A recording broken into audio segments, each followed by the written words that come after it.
আন্তঃকল লেনদেন ব্যবস্থায় মনিটরিংয়ে নিয়োজিত আইসিএক্স এর কার্যক্রম বন্ধের প্রস্তাব করা হয়েছে নতুন টেলিকম পলিসিতে। প্রায় দেড় যুগ আগের ব্যবস্থায় ফেরার জন্য চলছে তোড়জোড়। দেশীয় উদ্যোক্তাদের হঠিয়ে এই কার্যক্রম বিদেশিদের হাতে তুলে দেওয়ার সমালোচনা করছেন প্রযুক্তিবিদরা। নতুন টেলিকম পলিসির রিভিউতে দেশীয় উদ্যোক্তাদের সুরক্ষা দেওয়ার আশ্বাস দিয়েছেন টেলিযোগাযোগ মন্ত্রী। সিলভার টিপ কন্ট্যাক্টে তৈরি নিরাপদ ও নান্দনিক ক্লিক সুইচ নির্ভরতা জীবন জুড়ে। টেলিযোগাযোগ খাতে প্রায় দেড় যুগ আগে প্রণয়ন করা হয় আইএলডিটিএস নীতিমালা। পরবর্তীতে যার আওতায় আন্তঃকল লেনদেন মনিটরিং করার জন্য ইন্টারকানেকশন এক্সচেঞ্জ বা আইসিএক্স লাইসেন্স প্রদান করা হয়। ফলস্বরূপ অপারেটরদের কল রেকর্ড মুছে ফেলা বা বিল ট্যাম্পারিং এর পথ চিরতরে বন্ধ করে দিতে সক্ষম হয় নিয়ন্ত্রক সংস্থা বিটিআরসি। তবে আইসিএক্স লাইসেন্সধারীদের কার্যক্রম বন্ধ করে আবারও পূর্বের ধারায় ফিরে যাওয়ার পায়তারা চলছে। মোবাইল অপারেটরদের স্বার্থ রক্ষায় এই উদ্যোগের পথনকশা তৈরি করে বিগত অন্তর্বর্তী সরকার। Telecommunications network and licensing policy 2025 অনুমোদনের মাধ্যমে স্থানীয় উদ্যোক্তাদের বিনিয়োগে পরিচালিত আইসিএক্স লাইসেন্স বাতিলের প্রস্তাব করা হয়। টেলিকমিউনিকেশনস ইনফ্রাস্ট্রাকচার অপারেটর অব বাংলাদেশের অভিমত, এ ধরনের প্রস্তাব বাস্তবায়ন হলে টেলিকম খাত থেকে সরকারের রাজস্ব আয়ে বড় ধরনের ভাটা পড়বে।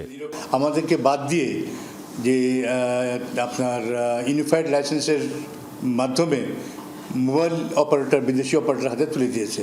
তার পরিপ্রেক্ষিতে কী হবে যে আগের যে প্রতিবন্ধকতা যেটা ছিল, কল ডিটেল রেকর্ড ফাঁকি দেওয়ার যে একটা প্রবণতা ছিল, সেগুলো কিন্তু ফিরে আসবে। বিটিআরসির তথ্য বলছে আইসিএক্স এর মাধ্যমে বর্তমানে সরকার বছরে অতিরিক্ত রাজস্ব আয় করছে প্রায় 300 কোটি টাকা। 2008 পর থেকে প্রায় 8,500 কোটি টাকার বেশি সরকারি কোষাগারে জমা পড়েছে।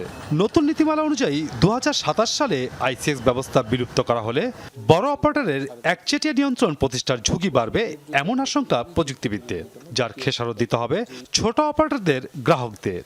আইসিএক্সটা কি আমাদের ইন্টার অপারেটর কানেক্টিভিটি মেনটেন করার জন্য। যে কোনো একটা টেলিকম অপারেটর তার যদি গ্রাহক সংখ্যা 20 কোটি থাকে, 10 কোটি গ্রাহক থাকে, সে ইচ্ছা করলে অন্য কোনো অপারেটরকে যদি ইউয়ান কানেক্টিভিটি কিংবা ইন্টার অপারেটর কানেক্টিভিটি ইনশিওর না করে, তখন কিন্তু আপনার অফনেট কলগুলি করা সম্ভব হবে না। তার মানে বড় অপারেটর ডে বাই ডে বড় হতেই থাকবে।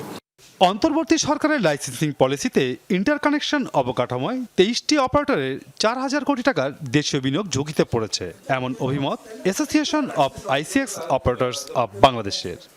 এখন 23টা আইসিএক্স আছে অপারেশনাল, সবগুলোই বাতিল হয়ে যাবে। 23টা দেশীয় কোম্পানি বন্ধ হবে, হাজারে হাজারে এমপ্লয়ি চাকরিচ্যুত হবে, এই ফ্যামিলিগুলো বিধ্বস্ত অবস্থায় পড়বে এবং আরও নানাবিধ অসুবিধার সৃষ্টি হবে।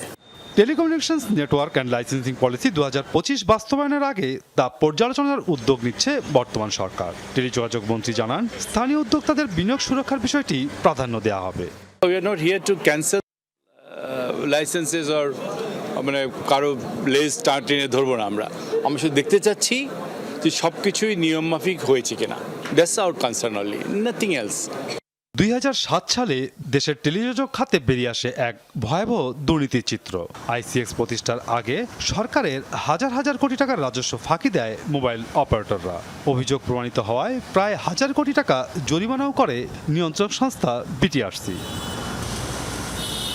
মাসুদুজ্জামান রবিন, যমুনা নিউজ, ঢাকা।